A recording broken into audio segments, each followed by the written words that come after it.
Your plants aren't mad at you, they're just hungry. Now, today I'm going to show you how to go from struggling houseplants to absolutely thriving houseplants. Hi, I'm Lauren Kane. I'm the founder of Elm Dirt, where we make organic microbe-based fertilizer, and I've learned a lot about plants over the years. So here today we're going to talk a lot about houseplants. I also do a lot of videos about all different kinds of plants, but houseplants in particular today, I've got one to show you guys. But houseplants have particular needs because they just have this one little tiny pot, and it's not a lot of soil in here. A lot of them are overcrowded, and you know what? We like them that way. And so to keep them alive in these small pots, you have to feed them food because they do deplete the soil over time. So no, I've heard some comments about plants supply their own nutrients. That is not true.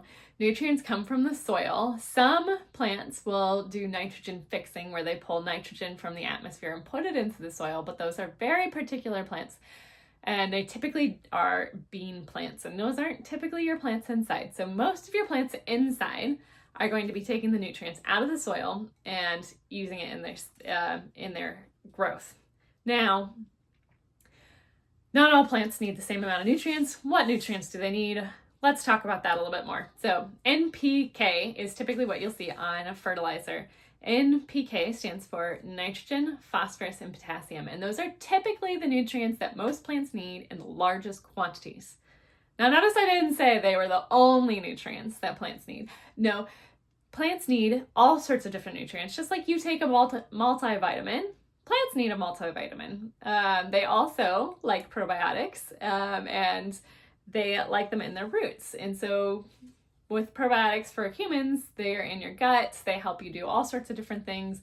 Probiotics in the soil also help plants do all sorts of things, including increase root growth, increase plant growth, and just pull nitrogen from the air for the plants to use, which means you can keep synthetic chemicals out of your home, especially if you're working on getting them out of there for health reasons, for your pets, for your kids. I get it. I am a parent too, and I am a pet parent. So plants need all sorts of different things, including calcium, just like we do, including magnesium, just like we do, and that's where a whole food type fertilizer can really help you out. So you can get all the micronutrients, which is just a fancy way of saying the nutrients they need in smaller quantities. Because they're houseplants and they're in smaller pots, you want to make sure you're not using too much. Synthetic fertilizer can burn plant roots. And so if you use too much, it's not a good thing. It'll actually kill your plant. Now, if you're using Elm Dirt products where they're microbe-based, there's no such thing as too much. We typically recommend you feed them every 2 to 4 weeks at 2 ounces per gallon, and the microbes will go ahead and work for you, act like little master gardeners, so you don't have to be an expert on anything. Now, you should change your soil out every few years. Generally speaking, the plants are going to want to stretch their roots a little bit and want to go up a size in a pot every couple years. And I know the plants we all see online that look really great when they're super crowded in a pot are good. That's the way we want them to look. However, sometimes they struggle, and that's not the look we're going for. So all different plants need all different things. If it's a flowering plant, it's going to need a lot more food. So there's a lot of succulents out there that are blooming, like a Christmas cactus, Easter cactus, Thanksgiving cactus, all of those bloom, and they can be really pretty inside, as well as orchids. Those are notorious for being a little bit hard to handle, but we make it easy for you. We have an orchid mist that you can just spray on the roots to feed your orchids. Seen so many great results there. The other trick with houseplants is you want to make sure that you're watering them at the appropriate times, because they're all different size pots and they're all different size needs. You want to stick your finger into the pot and make sure it goes down about 1 inch deep. And if it's wet down there, like this one is, it's got water. So you don't need to water it then, so you can help prevent root rot. I am notorious for overwatering my plants. So if it is wet, don't water it.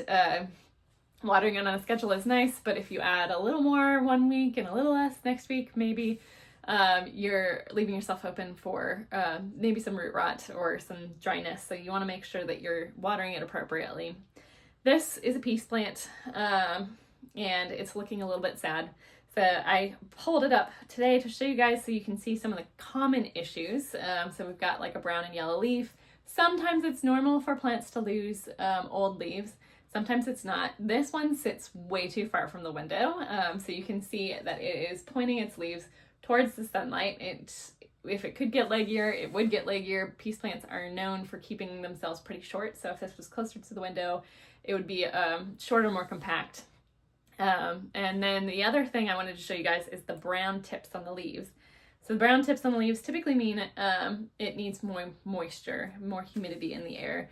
And peace plants really, really love their moisture. So that's one of the reasons why this guy's looking so sad. He's been neglected. He's been sitting in a dark, dark corner, and thankfully still living, but he's just been kind of hanging on. So there are all sorts of different things you can do to help your houseplants out. And now I know we're getting ready to head into the winter here, where we're going to start pulling in our own outside plants and making them into houseplants. And so there's all sorts of things to do when you're pulling plants from outside and bring them inside. And then as you're caring them throughout the winter, making sure they're getting enough light next to the windows, because in wintertime, I know my house gets less light than it does during the spring and summer. And so the plants tend to like to slow down, and so feeding them less often is kind of helpful. You can even go to monthly feedings, and making sure that they're wet enough but not too wet, doing the finger check to make sure that they're getting enough water, and making sure that they're getting fed on a regular basis can really help your plants go. Now, if you've got a blooming plant like a Christmas cactus, or some of the other cactuses we've seen that bloomed and people didn't know they bloomed, our bloom juice really will help you get those cactuses blooming. Now, with cactuses, they don't like water, and our products are water-based. So you want to make sure that you're feeding them at the regular time you would water them. You don't want to overwater a cactus. They really don't like it. Orchid, on the other hand, they like a little bit of water all the time.